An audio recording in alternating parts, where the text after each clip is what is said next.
اللہ کی ذات ہے جس سے مانگو تو خوش ہوتا ہے، نہ مانگو تو ناراض ہوتا ہے۔ لوگوں سے مانگو تو لوگ ناراض ہو جاتے ہیں، اللہ سے نہ مانگو تو اللہ ناراض ہوتا ہے۔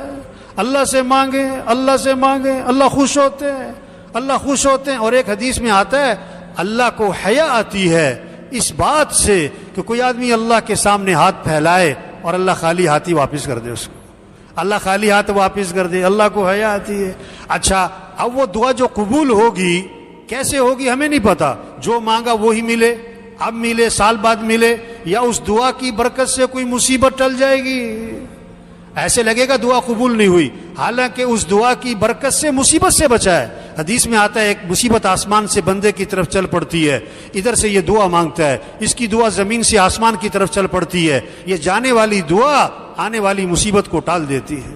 وہ سمجھتا ہے دعا قبول نہیں ہوئی، حالانکہ اس دعا کی برکت سے مصیبت سے بچا ہے۔ اور بعض دفعہ کیا ہوگا، وہ جو اس نے مانگا ہے نا اللہ سے، اس کے لیے بہتر نہیں ہے، اسے پتہ نہیں ہے، تو اللہ اس کی دعا کو آخرت میں جمع کر لے گا، آخرت میں اس کو بدلہ ملے گا۔ وہ کہے گا بھی یہ کون سے بدلہ ہے، میں نے تو ایسے اعمال کوئی نہیں کیے، تو اسے جواب ملے گا وہ جو دنیا میں دعائیں مانگی تھی نا اور قبول نہیں ہوئی تھی، یہ اس کا بدلہ ہے۔ تو وہاں تمنا کرے گا کاش دنیا میں کوئی دعا بھی قبول نہ ہوتی۔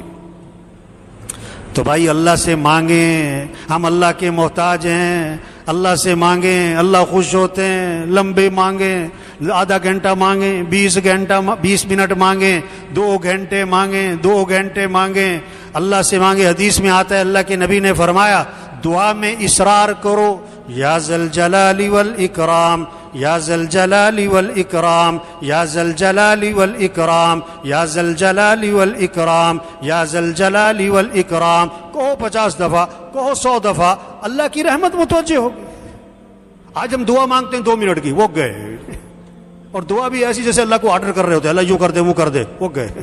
اور دعا تضرع کا نام، دعا زاری کا نام، دعا گڑ گڑانے کا نام، دعا اللہ کے سامنے رونے کا نام۔ اور حدیث میں آتا ہے رونا نہیں آتا تو رونے کی شکل بناؤ اور اللہ کی تعریف کرو، دعا میں کیا کرو اللہ کی کہ اللہ تو ایسا ہے، اے اللہ تو ایسا ہے۔ اللہم انت الاول فلیس قبلک شیء وانت الآخر فلیس بعدک شیء وانت الظاہر فلیس فوقک شیء وانت الباطن فلیس دونک شیء۔ اے اللہ تو اول ہے، تیرے پہلے کچھ نہ تھا، تو ہی آخر ہے، تیرے بعد کچھ نہیں ہے، تو ظاہر ہے، تو باطن ہے، تو خالق ہے۔ اللہ کی صفات بولو۔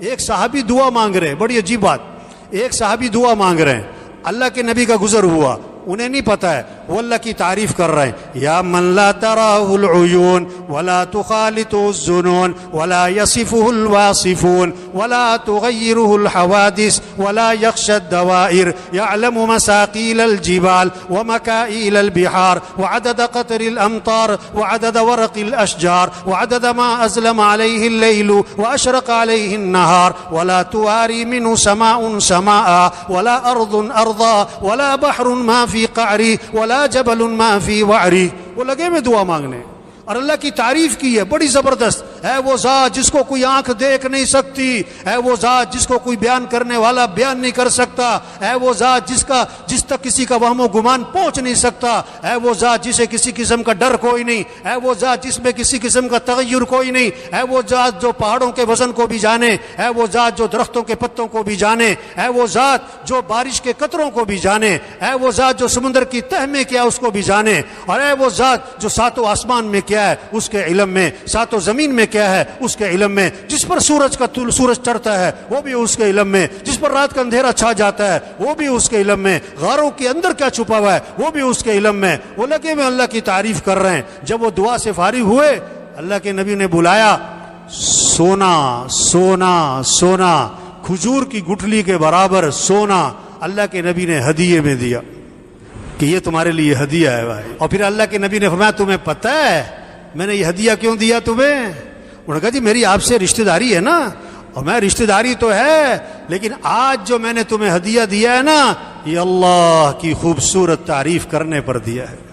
اور میرے بھائیو سارے مسئلوں کا حل اللہ سے مانگیں، ملک کے مسائل کا حل اللہ سے مانگیں، عوام کے مسئلوں کا حل اللہ سے مانگیں، حکمرانوں کے مسائل کا حل اللہ سے مانگیں، غریبوں کے مسئلوں کا حل اللہ سے مانگیں، مالداروں کے مسئلوں کا حل اللہ سے مانگیں، اللہ سے مانگیں۔ اللہ ہماری مدد کرے گا، سارے مسئلے حل ہو جائیں گے۔